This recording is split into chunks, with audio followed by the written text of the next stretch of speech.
বাবাও মুসলমান, মাও মুসলমান। হুজুরে তো কইছে যে মুমিনের ঘরে জন্মগ্রহণ করলে তো আমি মুমিন হয়ে গেলাম, সুতরাং জান্নাতুল ফেরদাউসের মালিক তো আমি হয়েই গেলাম। এরপরে চুরি ডাকাতি করা যাবে, মদ খাওয়া যাবে, গাঁজা খাওয়া যাবে, কোনো অসুবিধা তো আর নাই, কারণ মুমিনের ঘরেই তো আমার জন্ম। ঠিক কিনা বলেন? কি করা যাবে? চুরি করলেও এখন চোরাইয়াও যদি বলে যে আমি তো মুমিনের ঘরে জন্ম, জান্নাতুল ফেরদাউস পাই গেছি, ঠিক আছে কিনা বলেন? আমার ভাইগণ, এই জন্য মোমেন কারা চেনা দরকার, মোমেন কারা বোঝা দরকার, মোমেনদেরকে চিনে রাখা দরকার। কারণ সকলে মোমেন দাবি করে জান্নাতুল ফেরদাউসের মালিক হতে পারে না। মোমেন যদি দাবি করতে চাও, আমার আল্লাহ রাব্বুল আলামিন কোরআনুল কারীমের ভিতরে নিজেই মোমেনের পরিচয় দিয়েছেন। দুনিয়ার আর কারো পরিচয় লাগবে কিনা বলেন? আর কারো পরিচয় লাগবে? আমাদের নেতারা মাইক ফাইলে বলে কি জানেন? আমাদের নেতারা মাইক ফাইলে বলে কি জানেন? মৌলানারা বলে কি, ওলামায়ে কেরাম বলে কি, আমরা কি মোমেন নই? ইমান কি কসুবাতার পানি এমনি দিলেই ঝরে যায়? ইমান কি এত দুর্বল? হাইরে নেতারা কত কড়া কড়া, কত সুন্দর ভাষায় কথা বলেন জনগণকে বোকা দুঃখা দেওয়ার জন্য, বোকা বানানোর জন্য। মেয়ে ছিলেন হযরত আয়েশা।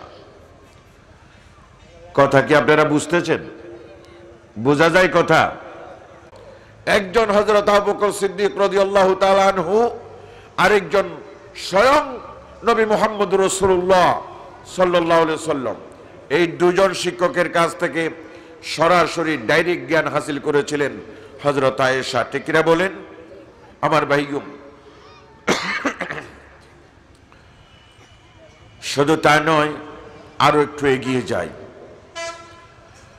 হযরত আয়েশা রাসূল পাক সাল্লাল্লাহু আলাইহি সাল্লামের যখন স্ত্রী হিসেবে ছিলেন, আল্লাহ রসুল যখন অন্যান্য স্ত্রীগণের সাথে, অন্যান্য বিবিগণের সাথে আল্লাহ রসুল শোয়ানো থাকতেন, ঘুমাতেন, এই অবস্থায় জিবরিল আলাইহিস সালাম যদি আল্লাহর কোরআন নিয়ে নাজিল হতেন, তিনি কোরআন নাজিল করতেন না ততক্ষণ পর্যন্ত যতক্ষণ আল্লাহ রসুল বিবিদের কাছ থেকে পৃথক হন নাই।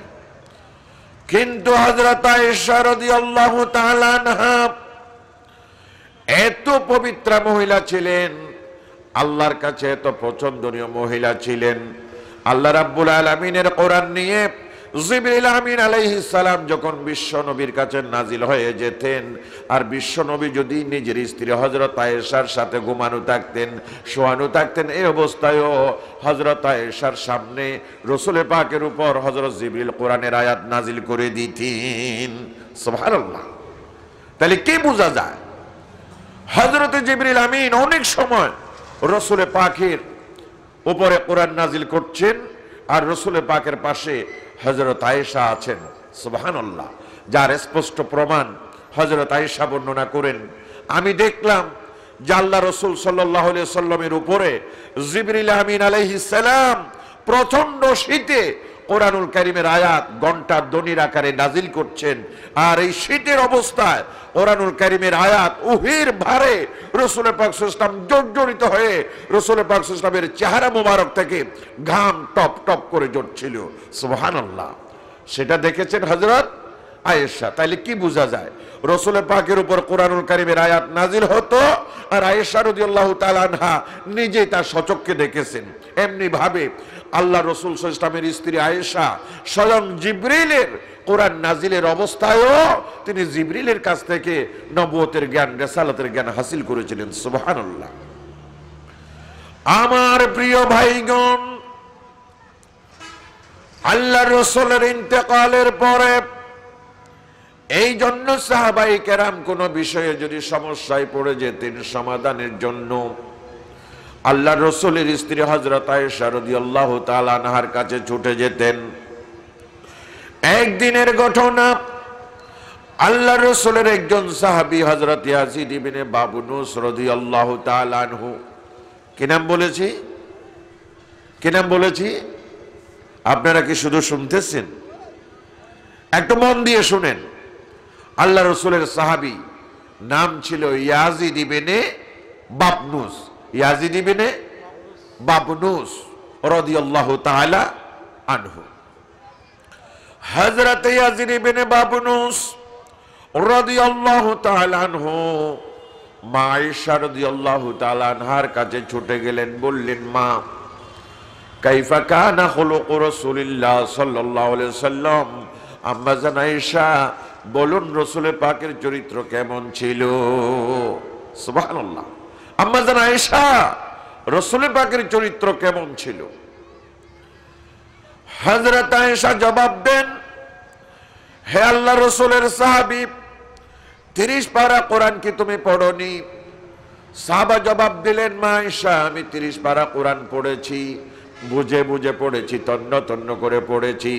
হযরত আয়েশা রাদিয়াল্লাহু তাআলা আনহা বলেন, ও আল্লাহ রাসূলের সাহাবী, 30 পারা কোরআনের শুরু থেকে শেষ পর্যন্ত আল্লাহ রাব্বুল আলামিন যেভাবে বলেছেন, যেভাবে করেছেন, যেভাবে কোরআনের আয়াত নাজিল হয়েছে, আমার স্বামীর চরিত্র বরাবর কোরআনের সাথে মিল রয়েছে। সুবহানাল্লাহ। হযরত আয়েশা বলে দিলেন, ও আল্লাহ রাসূলের সাহাবী, আল্লাহ তাআলা 30 পারা কোরআন নাজিল করেছেন, এটা হইল আল্লাহ পাকের কথা, আল্লাহ পাকের কালাম, মানব জীবনের জন্য থিওরিক্যাল একটি কালাম। আল্লাহ তাআলা সূত্র বর্ণনা করেছেন, আর আমার নবী, আমার স্বামী বিশ্ব নবী মুহাম্মদুর রাসূলুল্লাহ সাল্লাল্লাহু আলাইহি সাল্লাম জীবনে কোরআনুল কারীমের প্র্যাকটিক্যাল করিয়ে দেখিয়েছেন। সুবহানাল্লাহ। কোরআন হলো থিওরিক্যাল কোরআন, আর আমার স্বামী বিশ্ব নবীর জীবন হলো প্র্যাকটিক্যাল কোরআন।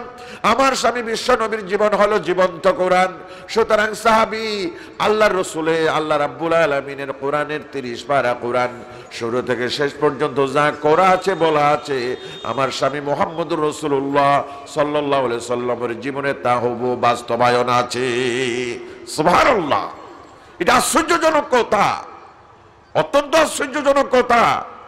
6666 আয়াতের সাথে একটা মানুষের জীবন হুবহু মিল থাকা, হুবহু মিল থাকা, এটা কিন্তু সবচেয়ে আশ্চর্যজনক বিষয়। কারণ কোরআনের এতগুলো আয়াতের সাথে মানুষের জীবন কেমনে মিলে, এটা অবাক করার মতো কথা। আমাদের জীবন কোরআনের কয় আয়াতের সাথে মিল আছে বলেন তো? আপনারা বলেন তো, আমাদের জীবন কোরআনের কয় আয়াতের সাথে মিল আছে?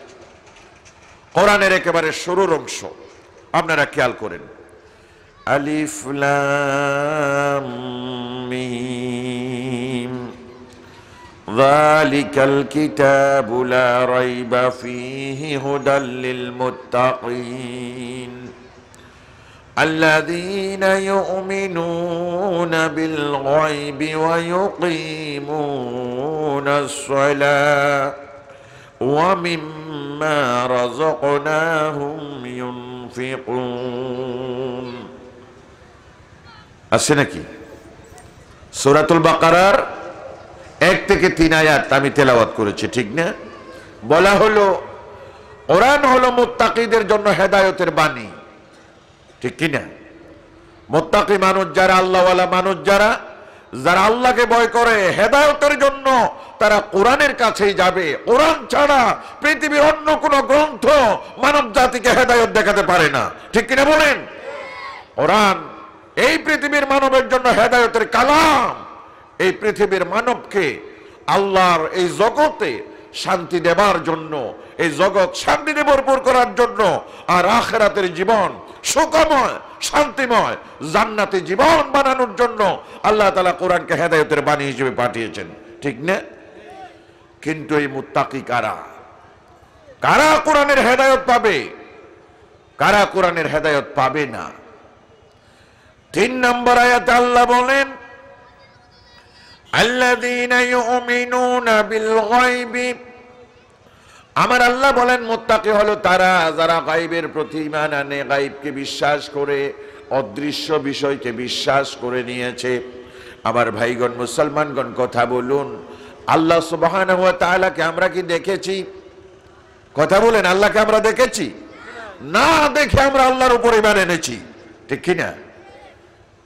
আমরা 1500 বছরের আগে সেই নবী মুহাম্মদ সাল্লাল্লাহু আলাইহি ওয়াসাল্লাম কেউ দেখি নাই, ঠিক কিনা বলেন? কিন্তু এর পরেও আমরা মুহাম্মদ সাল্লাল্লাহু আলাইহি ওয়াসাল্লামকে ঈমান এনেছি। আদম থেকে ঈসা পয়গম্বর পর্যন্ত লক্ষ লক্ষ নবী রাসূল দুনিয়ার জীবন থেকে গেছেন, আমরা কাউকে দেখি নাই, তারপরেও তাদের উপর আমরা ঈমান এনেছি, ঠিক কি না? আমরা ফেরেশতা দেখি নাই, ঈমান এনেছি। কবরের আযাব হয় এটা দেখি নাই, ঈমান এনেছি। হাসরের ময়দান আমরা দেখি নাই, ঈমান এনেছি। জান্নাত জাহান্নাম আমরা দেখি নাই, ঈমান এনেছি, ঠিক কিনা বলেন? আমার আল্লাহ রাব্বুল আলামিন বলেন, আল্লাযীনা ইউমিনুনা বিল গায়বি ওয়া ইউকিমুনাস সালাতা ওয়া মিম্মা রাযাকনাহুম ইউনফিকুন। যারা অদৃশ্য বিষয়ের উপর ঈমান আনে, আবার অদৃশ্য বিষয়ের উপর ঈমান এনে বসে থাকলে হবে না। ঈমানের পাশাপাশি আমার আল্লাহ বলেন ওয়া ইউকিমুনাস সালাহ, যারা নামাজ কায়েম করে, যারা নামাজ কায়েম করে। সুতরাং কোনো মানুষ যদি আল্লাহকে আমি বিশ্বাস করি, পরকালকে আমি বিশ্বাস করি, আমি কবরের আযাবকে বিশ্বাস করি, বেহেশত বিশ্বাস করি, দোজখ বিশ্বাস করি, এই সমস্ত কথা বলে চলে যেতে চায়, আমার আল্লাহ বলেন বাঁচার কোনো উপায় নাই। ওয়া ইউকিমুনাস সালাহ, এই অদৃশ্য বিষয়ের উপর বিশ্বাসের সাথে সাথে নামাজ কায়েম করতে হবে, ঠিক কিনা বলেন? তার মানে হলো ঈমানের পাশাপাশি তার উপরে নামাজ কায়েম করা, ইকামাতুস সালাত তার উপরে ফরজ করে দেওয়া হয়েছে, ঠিক কিনা বলেন? তাইলে প্রিয় মুসলমানগণ, এবার বলুন কোরআনুল কারীমের এই ৩ নম্বর আয়াত, যেটা দিয়া হুকুম হাকাম বিধিবিধান আমাদের জন্য শুরু হয়ে গেছে, এই আয়াতের উপরে আমাদের জীবনের সাথে মিল কোথায় আছে বলেন তো? আমরা আল্লাহকে বিশ্বাস করলাম, ঠিক আছে, আল্লাহকে বিশ্বাস করলাম, আমরা পরকালকে বিশ্বাস করলাম। তাহলে আল্লাযীনা ইউমিনুনা বিল গায়বি, আপাতত এই অংশটা আমরা জীবনের সাথে মিলালাম। ওয়া ইউকিমুনাস সালাহ, এরপরে যে নামাজ কায়েমের কথা, আপনারাই বলেন আমাদের মাঝে কয়জনের নামাজ কায়েম আছে? আমরা কয়জনে নামাজ কায়েম করি? আমরা কয়জনে নামাজ পড়ি? আজকে মুসলমান ইমানদার আমরা নাম দিয়েছি, কয়জনে আমরা নামাজ পড়ি? শুধু ইমানদার নাম দিলে, শুধু মোমেন বললে সেই মোমেন আল্লাহর দরবারে কবুল হয় না, সেই ঈমান আল্লাহর দরবারে কবুল হয় না। ঈমান যদি কবুল করাতে হলে ঈমানের অন্যতম শর্ত, ওই মানুষকে তার জীবনের প্রথম আমল, প্রথম ফরজ ইবাদত হলো তার নামাজ আদায় করতে হবে, নামাজ কায়েম করতে হবে, ঠিক কিনা বলেন? তাইলে প্রিয় মুসলমানগণ, আমি বলতে চাইছিলাম, আমি এখনো এই আয়াতের আরো পরের অংশ যাই নাই, ঠিক কিনা, যাবো না। শুধু এইটুকুই বলছি, কোরআনের একটি আয়াতের সাথেও আমাদের জীবনের কি নাই, মিল নাই, আছে নাকি? একটি আয়াতের সাথে আমাদের জীবনের মিল নাই। তাইলে মুহাম্মদুর রাসূলুল্লাহ সাল্লাল্লাহু আলাইহি ওয়াসাল্লাম কোরআনের শুরু থেকে শেষ পর্যন্ত 6666 আয়াতের সাথে আল্লাহর নবীর জীবনের প্র্যাকটিক্যাল মিল, জ্বলন্ত মিল, এটা পৃথিবীর সবচেয়ে আশ্চর্যজনক কথা, ঠিক কিনা বলেন? সুতরাং নবী মুহাম্মদুর রাসূলুল্লাহ সাল্লাল্লাহু আলাইহি ওয়াসাল্লাম তিনি একটি প্র্যাকটিক্যাল কোরআন, মা আয়েশা সিদ্দিকা রাদিয়াল্লাহু তাআলা আনহা স্ত্রী হিসেবে স্বামীর জন্য সার্টিফিকেট দিলেন, ঠিক কিনা? আল্লাহ রাসূল এই জন্য বর্ণনা করেন, কোন একজন নারী যদি তার স্বামীর ব্যাপারে সার্টিফিকেট দেয়, পৃথিবীর হাজারো পুরুষের মাঝে আমার স্বামী হলো উত্তম পুরুষ, আমার স্বামী উত্তম মানুষ, এই সার্টিফিকেট যদি নিজের স্ত্রী দেয়, আল্লাহ রাসূল সাল্লাল্লাহু আলাইহি ওয়াসাল্লাম বলছেন আল্লাহর দরবারে ওই স্বামী পৃথিবীর সবচেয়ে উত্তম স্বামী। সুবহানাল্লাহ। এই হাদিসটা আপনারা নরমাল হিসাব করবেন না। অনেকে হাদিস নিয়ে পড়ার পরে হাসাহাসি করে, কারণ বউয়ের সার্টিফিকেট আল্লাহর কাছে বড় সার্টিফিকেট, অনেকে হাসাহাসি করবেন। কিন্তু এই হাদিসের ভিতরে আল্লাহ রাসূল সাল্লাল্লাহু আলাইহি ওয়াসাল্লাম অত্যন্ত গুরুত্বপূর্ণ কথা বলেছেন, ঠিক কিনা? কেমন গুরুত্বপূর্ণ? আমাদের চরিত্র, আপনারা দেখতেছেন আমাকে যে আবুল ফজল হুজুর, ঠিক না, ভালো মানুষ, বড় আলেম, এই জাতীয় অনেকের ধারণা আছে নাকি নাই? কিন্তু আমার বাইরের চরিত্র আপনাদের সামনে এক ধরনের, এক ডিজাইনের, ঘরে গেলে কিন্তু আমাদের অনেকের চরিত্র পাল্টে যায়, ঠিক কিনা? তখন বউ কি বলে জানেননি? বউ বলে বাইরে বড় হুজুর, কিন্তু ভিতরের অবস্থা তো জনগণে জানে না, ঠিক কিনা বলেন? তাইলে বাইরের চরিত্র আর ভিতরের চরিত্র মানুষের বেশ কম আছে নাকি নাই? তাইলে ভিতরের চরিত্র সবচেয়ে বেশি জানে, বেশি দেখে কে? বউ। সবচেয়ে বেশি দেখে কি? বউ। এই জন্য আল্লাহ রাসূল বলেন, কোন স্ত্রী যদি নিজের স্বামীকে হাজারো পুরুষের মাঝে আমার স্বামী উত্তম চরিত্রবান স্বামী, আমার স্বামী ভালো স্বামী সার্টিফিকেট যদি দে, আল্লাহ রাসূল বলেন আল্লাহ তাআলার কাছে ওই স্বামী হলো সর্বোত্তম স্বামী। হযরত আয়েশা বলেন, এ আল্লাহ রাসূলের সাহাবী, যেই প্রশ্ন তুমি করেছো এই প্রশ্নের উত্তর আমি আয়েশার জবাব হলো, আমার স্বামী বিশ্ব নবী সাল্লাল্লাহু আলাইহি ওয়াসাল্লামের জীবন একটি প্র্যাকটিক্যাল কোরআন, একটি জ্বলন্ত কোরআন। সুবহানাল্লাহ। এরপরে হযরত আয়েশা রাদিয়াল্লাহু তাআলা আনহা সূরাতুল মুমিনুনের প্রথম 10 আয়াত তেলাওয়াত করলেন, আর এর মাধ্যমে এই ঘটনার মধ্য দিয়ে ইয়াজিদ ইবনে বাবনুসকে জানিয়ে দিলেন, ইয়াজিদ ইবনে বাবনুস, আমি আয়েশার তরফ থেকে অন্যান্য সাহাবীদেরকে জানিয়ে দাও, পৃথিবীর অন্যান্য মানুষদেরকে জানিয়ে দাও, তারা তো 6666 আয়াতের সাথে আমল করতে পারবে না, কারণ মানুষ বড় দুর্বল, মানুষের চরিত্র বড় দুর্বল। সুতরাং মানুষেরা আমার স্বামীর মতো, নবীর মতো 6666 আয়াতের সাথে জীবন মেলানো কঠিন হবে।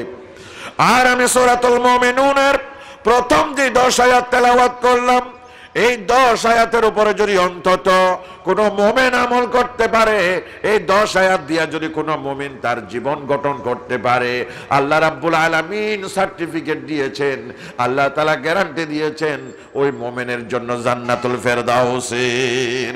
সুবহানাল্লাহ। আল্লাহ তাআলা গ্যারান্টি দিয়েছেন ওই মুমিনের জন্য জান্নাতুল ফেরদাউসের।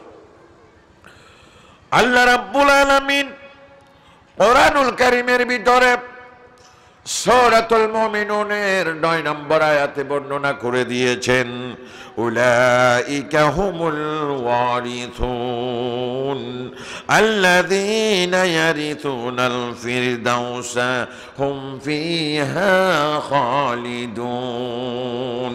আল্লাহ রাব্বুল আলামিন বলেন, সূরাতুল মুমিনুনের এই 10 আয়াতের ভিতরে আমি আল্লাহ মুমিন জাতির জন্য 7টি আমলের কথা বর্ণনা করেছি।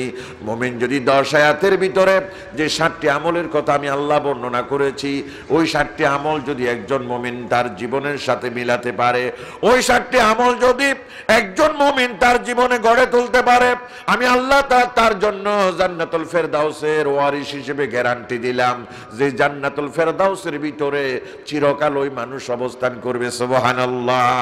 সুতরাং প্রিয় মুসলমানগণ, আজকে আমি প্রশ্ন রাখতে চাই, আমরা কি জান্নাতুল ফেরদাউস পেতে চাই? আমরা কি জান্নাতুল ফেরদাউস পেতে চাই? কারা কারা জান্নাতুল ফেরদাউস পেতে চান আল্লাহকে হাত উঠাই দেখান। আলহামদুলিল্লাহ, আলহামদুলিল্লাহ। হাত নামান। আল্লাহ তাআলা, আল্লাহ যারা হাত উঠালেন, আল্লাহ তাদেরকে জান্নাতুল ফেরদাউসের জন্য কবুল করে নাও, আমিন। প্রিয় মুসলমানগণ, আমরা তো সকলেই জান্নাতুল ফেরদাউস পেতে চাই, ঠিক না? জান্নাতুল ফেরদাউস যদি আমরা পেতে চাই, অবশ্যই আমাদেরকে সূরাতুল মুমিনুনের এই 10 আয়াতের ভিতরে বর্ণিত 7টি আমল, এটা আমাদের জীবনের ভিতরে থাকতে হবে, ঠিক কিনা বলেন? এটা আমাদের জীবনের ভিতরে থাকতে হবে, তাহলেই আমরা সফল হব। আল্লাহ তো বলেছেন যে আল্লাযীনা ইয়ারিসুনাল ফেরদাউস, জান্নাতুল ফেরদাউসের ওয়ারিস। আপনারা খেয়াল করবেন, আল্লাহ তাআলার কোরআনের প্রত্যেকটা শব্দ অত্যন্ত গুরুত্বপূর্ণ। আল্লাহ বর্ণনা করেছেন, এটা আল্লাহর কথা, যে জান্নাতুল ফেরদাউসের ওয়ারিস। ওয়ারিস মানে আপনারা বুঝেন, ওয়ারিস মানে বুঝেন যে মুরব্বীরা, আপনারা তো বেশি বুঝার কথা, যে একজন মুরব্বী যখন মারা গেলেন, একজন মুরব্বী যখন মারা গেলেন, ওই মুরব্বীর রেখে যাওয়া টাকা পয়সা, ধন সম্পত্তি, জায়গা জমি যা আছে সবগুলো কারা পাবে? ওয়ারিসেরা পাবে। কারা পাবে? ওই মানুষের ছেলে মেয়ে, স্ত্রী, বাবা মা যারা ওয়ারিস আছে এরাই পাবে। সুতরাং একজন মানুষ মারা গেলে তার সম্পত্তি পাবে ওয়ারিসেরা, এখানে যেমন কোনো সন্দেহ নাই। আবার আল্লাহ তাআলা বলেছেন এই 10 আয়াতের ভিতরে যে 7 আমল, এই আমল যদি মুমিনেরা করে জান্নাতুল ফেরদাউস যে সে পাবে, সেখানেও কোনো সন্দেহ নাই। আমি আল্লাহ তার জন্য গ্যারান্টি দিলাম জান্নাতুল ফেরদাউসের মালিক সে হবে। সুবহানাল্লাহ। তাহলে এই 10 আয়াতের ব্যাপারে আমাদের জানা দরকার আছে নাকি নাই? আমরা সেই 10 আয়াতের দিকে যাচ্ছি। প্রথম আয়াত, قد أفلح المؤمنون। قد أفلح المؤمنون, আল্লাহ তাআলা বলে দিয়েছেন মুমিনরা সফল হয়ে গেছে। মুমিনরা সফল হয়ে قد أفلح, قد أفلح। আমার হুজুর আমার পাশে আছেন, মাজি করিবের শব্দ, বাংলাতে বলে নিকটবর্তী অতীত, ইংরেজিতে বলে প্রেজেন্ট পারফেক্ট টেন্স। যে ভারবের ক্রিয়া অল্পক্ষণ আগে সংগঠিত হয়েছে, ফল এখনো বিদ্যমান, ফল এখনো বিদ্যমান, সেটাকে বলে প্রেজেন্ট পারফেক্ট টেন্স, নিকটবর্তী অতীত, মাদি করিব। আল্লাহ তাআলা অতীতকাল ব্যবহার করেছেন যে মুমিনেরা সফল হয়ে গেছে, মুমিনেরা সফল হয়ে গেছে। আর এই সফলতা মানে হলো জান্নাত। সফলতা মানে কি? জান্নাত। মুমিনেরা জান্নাতের মালিক হয়ে গেছে, মুমিনেরা জান্নাতুল ফেরদাউসের ওয়ারিশ হয়ে গেছে। বলেছেন কে? বলেছেন কে? এবার আপনারা বলেন তো, জান্নাতুল ফেরদাউসের মালিক তো আপনারা হয়ে গেলেন, জান্নাতুল ফেরদাউসের দরজা কয়টি, জানালা কয়টি, বাগান কয়টি, হুরে গেলমান কয়জন দেখছেন, তাদের রংটা কি রকম আপনারা কি দেখছেন? দেখছেন নাকি? তা আল্লাহ তো বলছেন যে আপনারা মালিক হয়ে গেছেন, আপনারা মালিক হয়ে গেছেন। তো মালিক হইলেই তো এই জান্নাতুল ফেরদাউসের আকার, ডিজাইন, আকৃতি সবগুলো বর্ণনা করা যাইতো, ঠিক কি না? বাস্তবে মালিক হয়ে গেছেন। আল্লাহ তো বলতে পারতেন এভাবে এভাবে আমল করলে তোমরা জান্নাতুল ফেরদাউসের মালিক হবে, তোমরা জান্নাতুল ফেরদাউসের মালিক হবে, এটা বলা উচিত ছিল।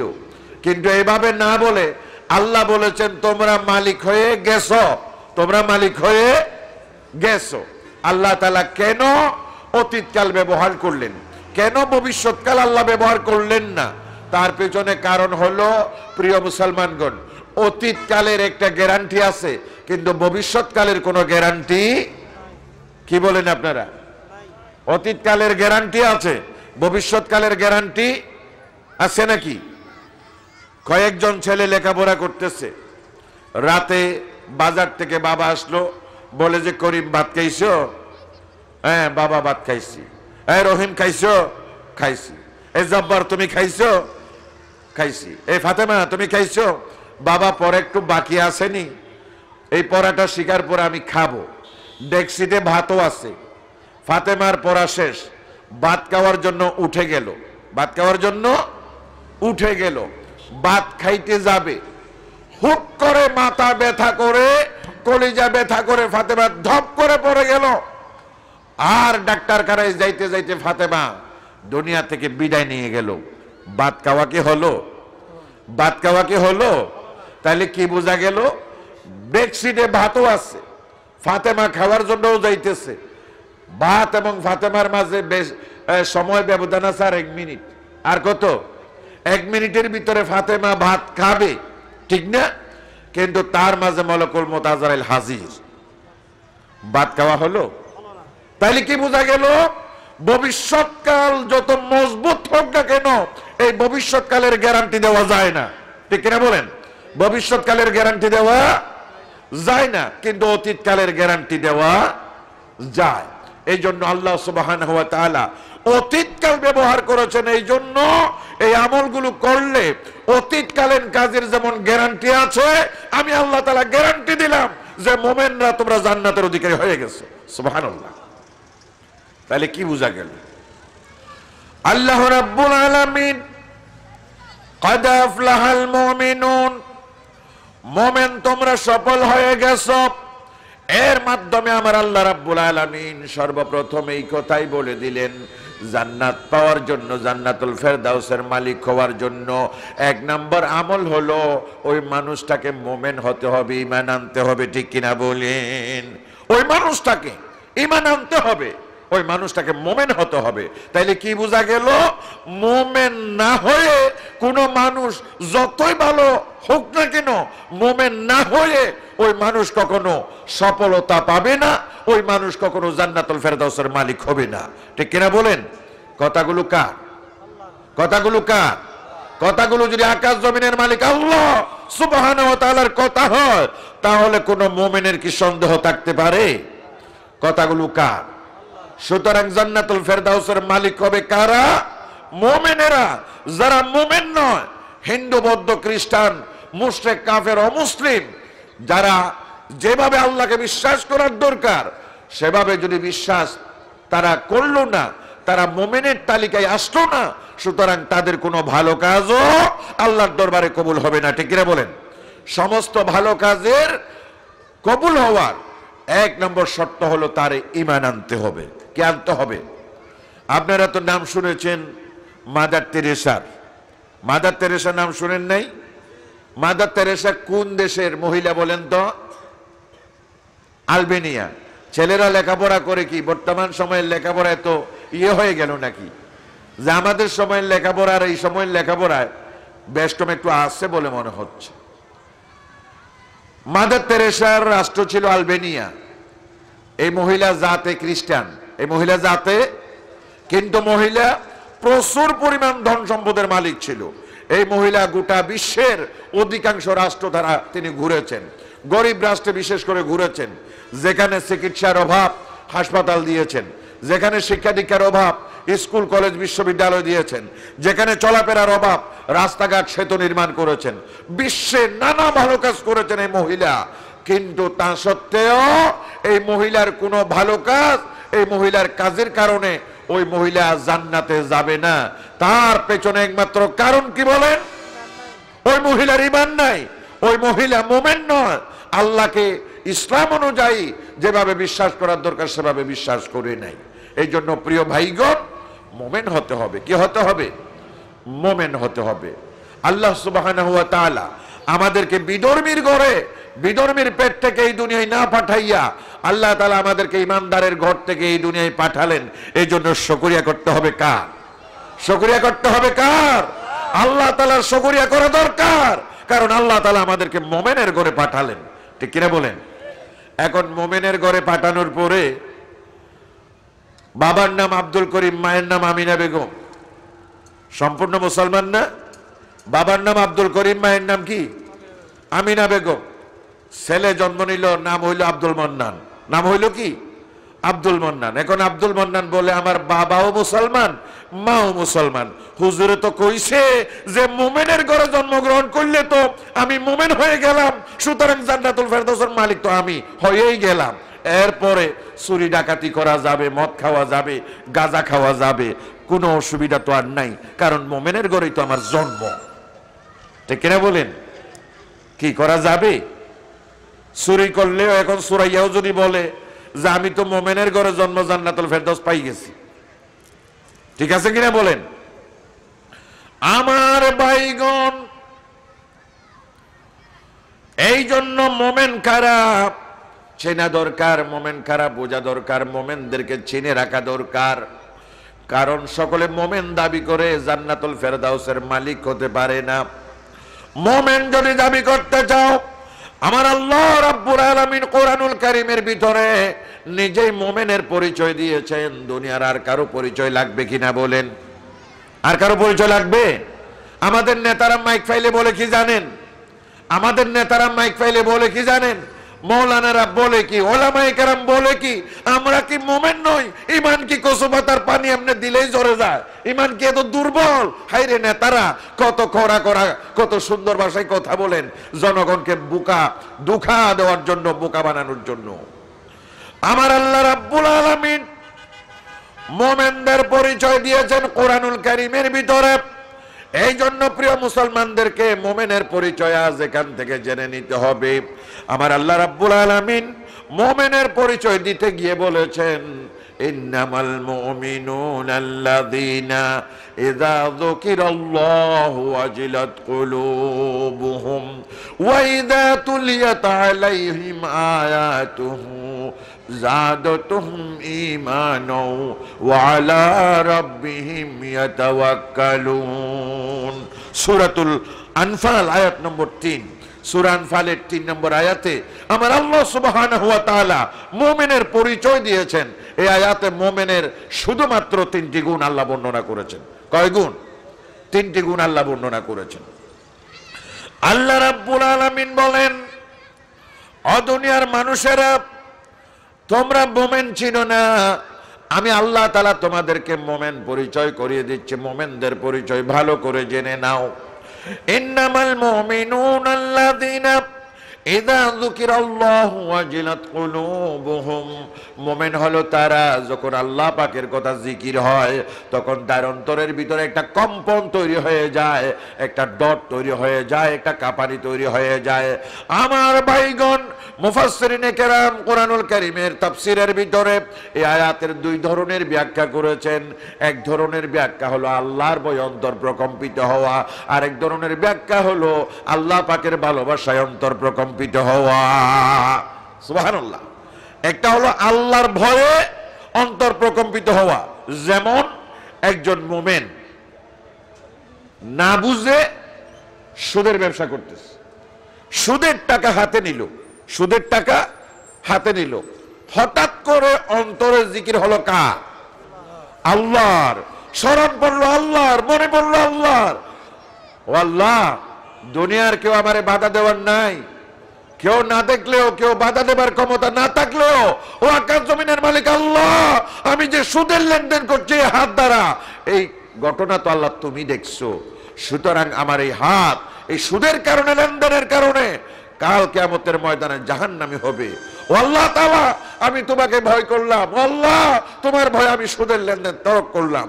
সুদের লেনদেন মেলা মেরে নিক্ষেপ করে সেখান থেকে তওবা করে যে ইমানদার ছুটে আসলো, আল্লাহ তাআলার কসম, আল্লাহর কোরআন অনুযায়ী সে মুমিন। ঠিক কি বলেন?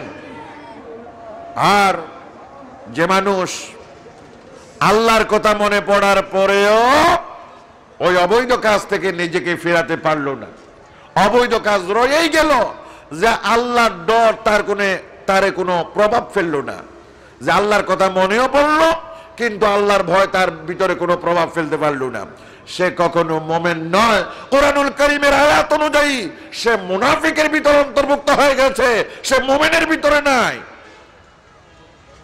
দুনিয়ার মুসলমানেরা, মুমিন হলো সেই ব্যক্তি, একজন যুবক একজন যুবতী জেনা ব্যভিচার করার জন্য তারা দুইজনের রাজি হয়ে গেছে, জেনা ব্যভিচারের জন্য যাবতীয় পরিবেশও তৈরি হয়ে গেছে।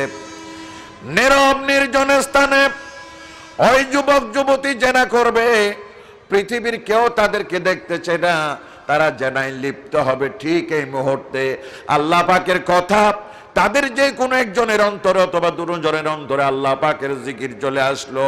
ও আল্লাহ তাআলার বান্দা, আমরা যে জেনা ব্যভিচারে লিপ্ত হচ্ছি, দুনিয়ার কেউ না দেখলেও তা আকাশ জমিনের মালিক আল্লাহ তাআলা দেখে ফেলছেন। ঠিক কিনা বলেন? আমার আল্লাহ তাআলা বলেন, আল্লাহর কথা জিকির হওয়া মাত্র ওই দুজন যুবক যুবতীর ভিতরে আল্লাহ পাকের কম্পন তৈরি হয়েছে, আল্লাহ পাকের ডরে সে জেনা থেকে তারা দুইজনে বিরত থাকলো। আল্লাহকে ভয় করো, আল্লাহর বান্দা বলে বান্দি আল্লাহকে ভয় করো, আল্লাহর বান্দি বলে বান্দা আল্লাহকে ভয় করো। আল্লাহর ভয়ে জেনা ব্যভিচার থেকে তারা দূরে সরে আসলো, আল্লাহর কাছে তওবা করলো, আল্লাহর কাছে নরম হয়ে গেল। ও আল্লাহ তাআলা, জীবনে যা করেছি ভুল করেছি, আল্লাহ তুমি মাফ করে দাও। এইভাবে যদি বান্দা অবৈধ কাজ থেকে, সুদের কারবার থেকে, ঘুষের কারবার থেকে, জেনা ব্যভিচারের কারবার থেকে, মানুষ হত্যা করার কারবার থেকে, দুর্নীতি, সুদ, আত্মসাৎ, অবৈধভাবে মানুষ হত্যা করা, মারা, নানা ধরনের অপরাধ থেকে আল্লাহর কথা মনে পড়ার পরে যদি ইমানদার সেখান থেকে ফিরে আসতে পারে, আমার আল্লাহ বলেন ওই ব্যক্তি হলো ইমানদার। আর আল্লাহর কথা মনে পড়ার পরেও যে মানুষ অবৈধ কাজ থেকে ফিরে আসতে পারলো না, ওই মানুষ মুমিনের তালিকায় নয়, ওই মানুষ মুনাফিকের তালিকায় চলে গেছে। ঠিক কিনা বলেন? সুতরাং যারা মুনাফিকের তালিকা, তাদের জন্য জান্নাতুল ফেরদাউস কখনো আশা করা যায় না। ইমানদারের তালিকায় যারা আছে তারাই জান্নাতুল ফেরদাউসের মালিক হবে। ঠিক কিনা? 2 নম্বর ব্যাখ্যা, সেটা কি? আল্লাহ তাআলার মহব্বতে অন্তর প্রকম্পিত হওয়া, আল্লাহ তাআলার মহব্বতে অন্তর প্রকম্পিত হওয়া, সেটা কেমন? আল্লাহ রাব্বুল আলামিনের জিকিরের মাহফিল শুরু হয়ে গেছে। লা ইলাহা ইল্লাল্লাহ, লা ইলাহা ইল্লাল্লাহ, লা ইলাহা ইল্লাল্লাহ, আল্লাহ আল্লাহ আল্লাহ, আল্লাহু আকবার, আল্লাহু আকবারের জিকির শুরু হয়ে গেছে। একজন ইমানদারের কানে আল্লাহ পাকের জিকিরের আওয়াজ চলে গেছে। ইমানদার আল্লাহ পাকের জিকিরের আওয়াজ শোনা মাত্র পৃথিবীর আর কোনো শক্তি তারে বেঁধে রাখতে পারে না। আল্লাহ পাকের জিকির যেখানে শুরু হয়ে গেছে, আমি একজন ইমানদার, আল্লাহর জিকিরের মাহফিলে আমি চলে যাব। পৃথিবীর কোনো শক্তি নাই আমারে ধরে বেঁধে রাখার, আমি আল্লাহর জিকিরের মাহফিলে চলে যাব। এইভাবে করে আল্লাহর জিকিরের মহাব্বতে যে মানুষ আল্লাহর জিকিরে চলে যায়, আমার আল্লাহ বলেন ওই মানুষটা হচ্ছে মোমেন। আর যে মানুষ আল্লাহর জিকিরে, যে মানুষকে আল্লাহর জিকিরের মাহফিলে নিতে পারলো না, আল্লাহর জিকির শোনার পরেও যার অন্তরে কোনো প্রভাব পড়লো না, আল্লাহ তাআলার কুরআন অনুযায়ী ওই ব্যক্তি মোমেন নন, সে মুনাফিক হয়ে গেছে। ঠিক কিনা বলেন? সুতরাং প্রিয় মুসলমানগণ, এইভাবে করে মোমেন হতে পারলেই আমার আল্লাহ তাআলা বলেন জান্নাতুল ফেরদাউসের গ্যারান্টি তার জন্য। কথা কি বুঝতে পেরেছেন? কথা কি বোঝা গেছে? এবার আসুন, এক নম্বর আমল চলে গেছে জান্নাতুল ফেরদাউসের মালিক হওয়ার জন্য। এক নম্বর আমল হলো ঈমান। এক নম্বর আমল হলো কি? ঈমান, মোমেন হতে হবে। এবার আসুন দুই নম্বর আমল। সেই দুই নম্বর আমলটা কি? সেই দুই নম্বর আমল হলো قد أفلح المؤمنون الذين هم في صلاتهم خاشعون। আল্লাহ রাব্বুল আলামিন বলেন, শুধু ঈমান এনেছে, আল্লাহর উপর ঈমান এনেছে, আমি ঈমানদার, এই দাবি করলে কখনো জান্নাতুল ফেরদাউস পাওয়া যাবে না। ঈমানের পাশাপাশি তার নামাজ আদায় করতে হবে। আমি যে সূরা বাকারার 3 নম্বর আয়াত তেলাওয়াত করেছিলাম, আল্লাযীনা ইউমিনুনা বিল গায়বি ওয়া ইউকিমুনাস সালাহ, আল্লাযীনা ইউমিনুনা বিল গায়বি ওয়া ইউকিমুনাস সালাহ, যারা নামাজ, যারা ঈমান আনে, ঈমানের পাশাপাশি নামাজ কায়েম করতে হবে। ও দুনিয়ার মুসলমানেরা, নামাজ ছাড়া আল্লাহর দরবারে কারো ঈমান কবুল হবে না। কোন ঈমান আল্লাহর দরবারে কবুল হবে না, মুমিন হিসেবে আল্লাহর দরবারে কবুল হবে না যতক্ষণ পর্যন্ত ওই বান্দার ভিতরে নামাজ কায়েম না হয়। ওই বান্দার নামাজ কায়েম না করে ততক্ষণ পর্যন্ত আল্লাহর দরবারে ওই মানুষ কখনো ঈমান কবুল করাতে পারে না। ঠিক কিনা বলেন? আল্লাহর রাসূল বলেন, মান তারাকাস সালাতা মুতাআব্বিদান ফাকাদ কাফার। যে মানুষটা ইচ্ছা করে নামাজ তরক করেছে, কোনো উযর নাই, আপত্তি নাই, ইচ্ছা করে নামাজ তরক করেছে। উযর আপত্তিতে নামাজ তরক করা যাইতে পারে। যেমন আপনি সম্পূর্ণ অসুস্থ, আপনার জ্ঞান নাই, আপনি হাসপাতালের বেডে ভর্তি, এই অবস্থায় নড়াচড়া করা, আপনার জ্ঞান নাই, উযু করা, তায়াম্মুম করা, এটা আপনার পক্ষে সম্ভব নয়, আপনার উযর তৈরি হয়ে গেছে অথবা আপত্তি তৈরি হয়েছে। যেমন কোন স্বৈরাচারী বাদশাহ, কোন স্বৈরাচারী জালেম সরকার কি করেছে, একজন নামাজিকে গ্রেফতার করে তার নামাজ আদায় করতে দিচ্ছে না। নামাজ পড়লে তোমার উপরে জুলুম হবে, অত্যাচার হবে। এইভাবে করে কোন স্বৈরাচারী জালেম যদি কোন ইমানদারকে নামাজ আদায় করতে মোটেও না দেয়, এই সমস্ত কয়েকটি কারণ ছাড়া নামাজ তরক করা যাবে। তাহলে এই ডুলাজারা বাজারে এখন যদি এশার নামাজের আজান হয়, কয়জনে যাবে বলেন তো? কয়জনে যায় মসজিদে? এই মসজিদে আর এই মসজিদে কয়জনে যায়? এই ডুলাজারা বাজারের উপরে যদি অন্তত 5,000 মানুষ থাকে, দুটো মসজিদ মিলে সর্বোচ্চ 500-1,000 মানুষ যাবে। আরো 4,000 মানুষ কোথায় আছে? বাজারের উপর আছে, কোনো উযর ছাড়া, আপত্তি ছাড়া। যেই মানুষেরা নিজেকে ইমানদার দাবি করে অথচ আযান দিয়েছে, আমার আল্লাহ তাআলা ডাক দিয়েছে, আল্লাহর ডাকের কোনো গুরুত্ব দিল না, নামাজ কায়েম করতে গেল না, ওই মানুষটা কখনো তার ঈমান আল্লাহর দরবারে কবুল হবে না। ঠিক কিনা বলেন? ঠিক কিনা বলেন? এই কথাগুলো কি আমার নাকি আল্লাহ? এই কথাগুলো আল্লাহ, এই কথাগুলো আল্লাহর রাসূল সাল্লাল্লাহু আলাইহি ওয়াসাল্লামের। আল্লাহ রাসূল বলেন, আস-সালাতু ইমাদুদ্দিন ফামান আকামাহা ফাকাদ আকামাদ-দ্বীন ওয়া মান তারাকাহা ফাকাদ হাদামাদ-দ্বীন। আল্লাহ রাসূল সাল্লাল্লাহু আলাইহি ওয়াসাল্লাম বলছেন, নামাজ হলো দ্বীন ইসলামের মূল স্তম্ভ। নামাজ যে ব্যক্তি তরক করেছে, নামাজ যে ব্যক্তি ছেড়ে দিয়েছে, সে তার দ্বীন ইসলামকে ধ্বংস করে দিয়েছে, সে তার ঈমানকে ধ্বংস করে দিয়েছে। আর যে নামাজ ছেড়ে দিয়ে নামাজ কায়েম করেছে, আল্লাহ রাসূল বলেন সেই ইসলামকে, সে তার ঈমানকে, সে তার দ্বীনকে কায়েম করেছে। এই জন্য প্রিয় ভাইগণ, আমরা যদি মোমেন হতে চাই, জান্নাতুল ফেরদাউসের মালিক হতে চাই, ঈমানের পাশাপাশি আমাদের সকলকে নামাজ কায়েম করতে হবে। ঠিক কিনা বলেন? আমাদের সকলকে নামাজ কায়েম করতে হবে। শুধু ঈমানদার দাবি করলে হবে না। নামাজ যারা কায়েম করে না, তারা কখনো ঈমানদার হতে পারে? মুখে যত ভালো ভালো কথা বলুক, মুখে যত চমৎকার কথা বলুক, কিন্তু আল্লাহ তাআলার কোরআন বলছে, আল্লাহ রাসূলের হাদিস বলছে, তারা কখনো ঈমানদার হতে পারে না। এই জন্য প্রিয় ভাইগণ, ঈমানদারের তালিকায় যদি নাম উঠাতে চাই, নামাজ ছাড়া ঈমানদারের তালিকায় নাম উঠানো যাবে না। ঠিক কিনা বলেন আমার ভাইগণ? ঈমানদারের পাশাপাশি আপনাকে নামাজ আদায় করতে হবে। কিন্তু এই নামাজ কিভাবে আদায় করবেন? আল্লাহ রাব্বুল আলামিন বলেন, নামাজ আদায় করতে হবে এইভাবে। আজান দিচ্ছে, আপনারা একটু ধৈর্য ধারণ করেন। দু একজন ভাই আজানের জবাব দেন। আজানের পরে আমরা 5 মিনিট মতো আছি, এরপরে আমরা জামাতে নামাজ আদায় করবো ইনশাআল্লাহ। একটু ধৈর্য ধারণ করে বসে।